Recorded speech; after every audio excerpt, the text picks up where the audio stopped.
storms we chase are leading us. Welcome back! In this episode I'm showing you a way how to get some more ground clearance on the front axle. And this improvement will also help if you want to carry some more weight in your van. Highways till my shadow turns to sun rays, and on we'll go through the wastelands, through the highways, and on And here I have a helper spring kit made by VP Air Suspension that you can install alongside with the original spring. This will help the suspension to carry more weight and same time give you a lot more ground clearance. And I find it's the easiest and quickest way to get some more lift if you ever need to. And here are the coil springs.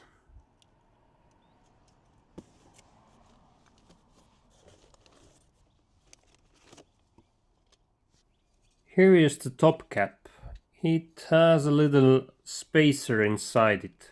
You can use it with the normal shock absorbers or with the ones made by Koni, which I think had a thicker shaft. This kit also includes new hardware that you're going to need. And a needle bearing for the spring.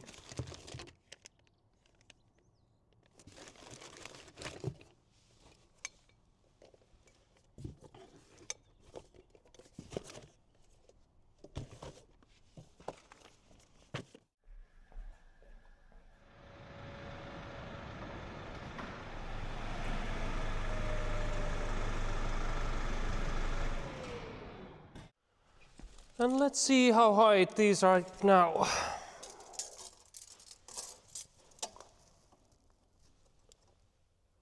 It's about 53.5 centimeters from the middle. And let's check from the other side. Yeah, it's about the same, 53.4 or 5.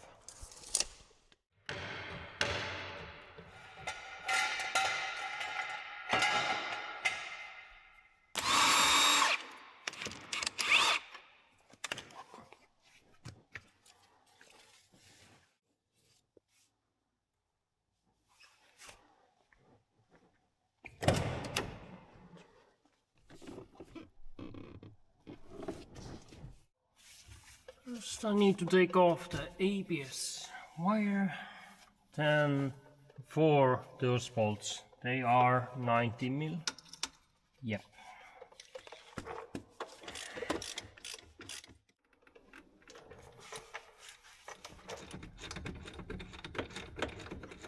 The top nut is 24 millimeters.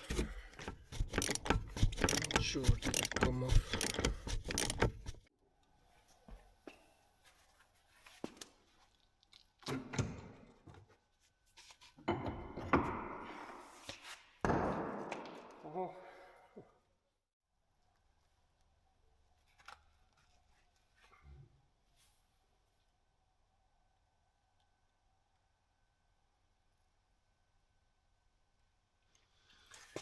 At least it doesn't have any leaks, so I don't need to replace the shock absorber.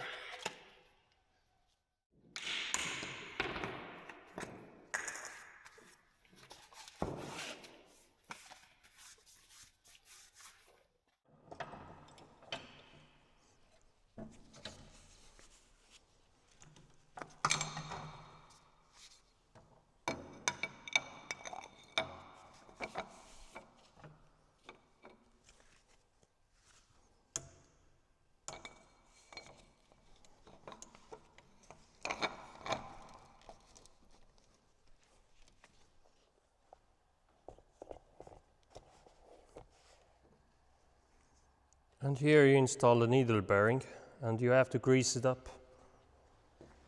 So this sits on top of the spring, then goes the boot,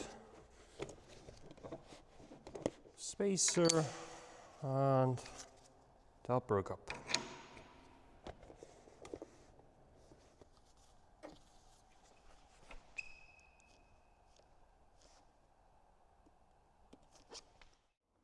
All right, how do I get it back? It's much easier when you can compress it, but let's see.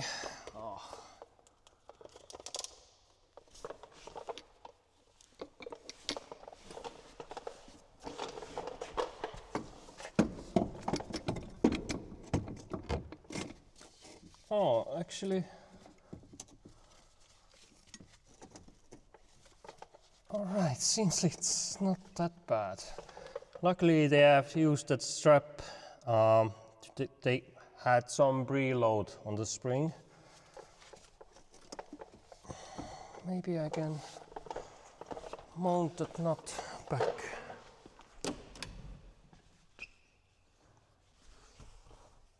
This goes on top of it. And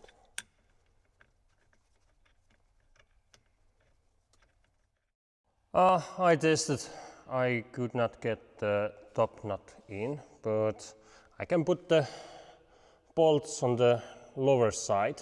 So maybe later add some weight so it will find its right location where it needs to be. Use the new bolts in this kit and put some blue dreadlock on them.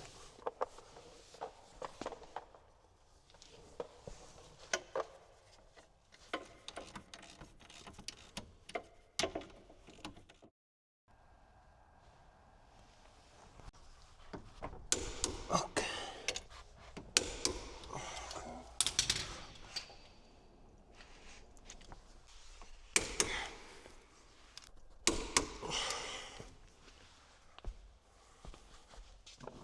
Then we install this.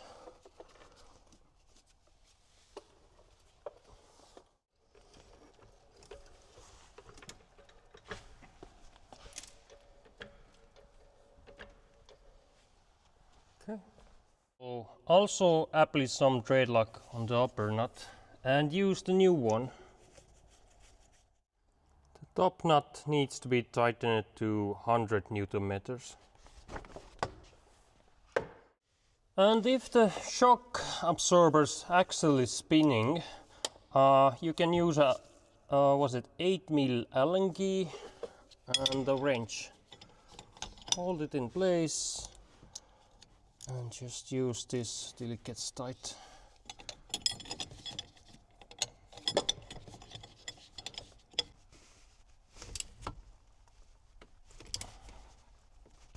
I guess it's there, just the rubber is flexing. Now after everything is tightened up, the cable's in the right place, I can release the preload.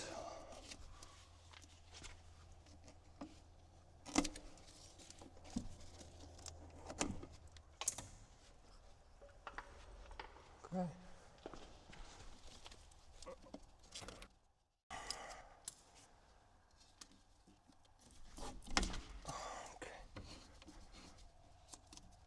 That seems to work.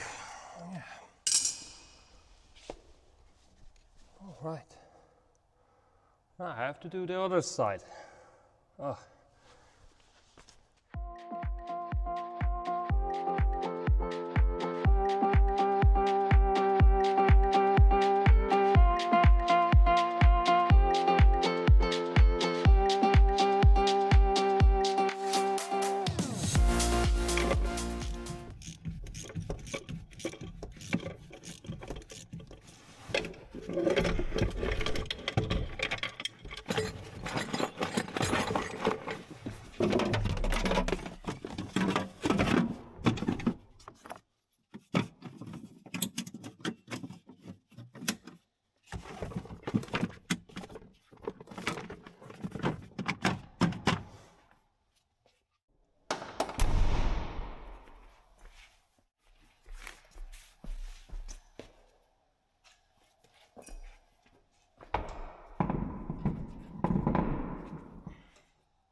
I just lowered it on the ground and right now it looks crazy high.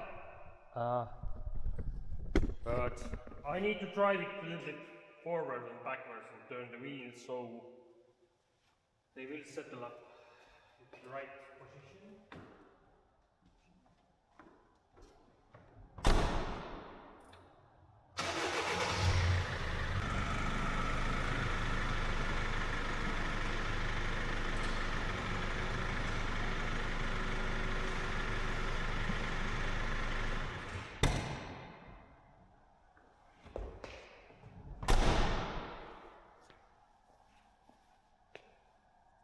Oh, it looks higher. Let's measure it. Now it's 57.5. Okay. And how much from the other side?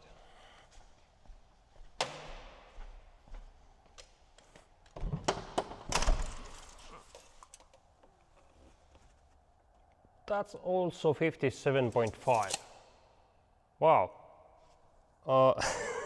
That's a lot. Now I have lots of clearance here. And I still have clearance in between the tire and spring. So I don't need to use any wheel spacers. But if you're going to order them, there's a calculation you have to do. You put there your wheel size, rim size, how much the offset is, and the calculation will tell you if you have enough to fit it or will it touch it.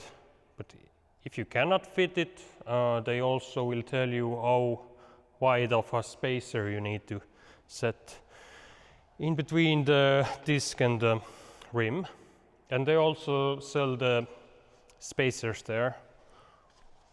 All right, let's go and do a little test drive and see how stiff it is.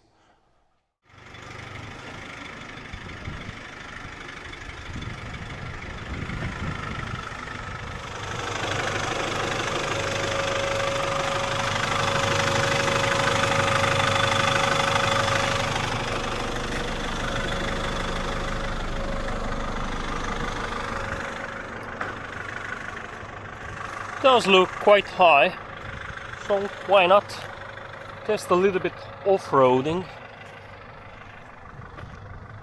Wonder if it can go up from here.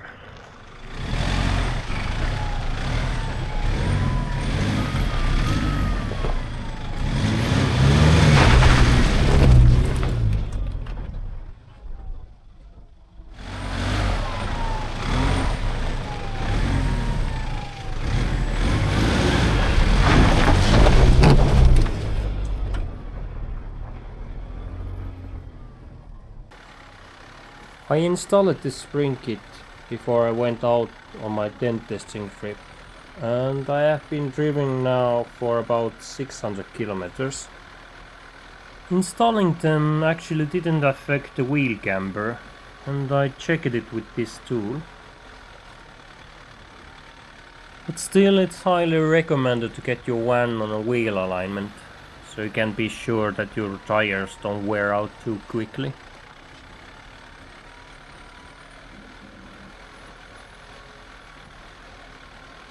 This one looks kinda rough, but I don't know. I think it should do it.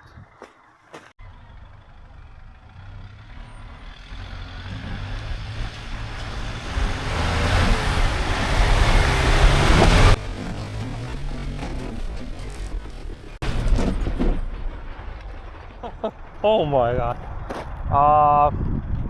I really do need to install a low range gear on this. Oh my god. Whew. I think that's enough testing before I do something really stupid here.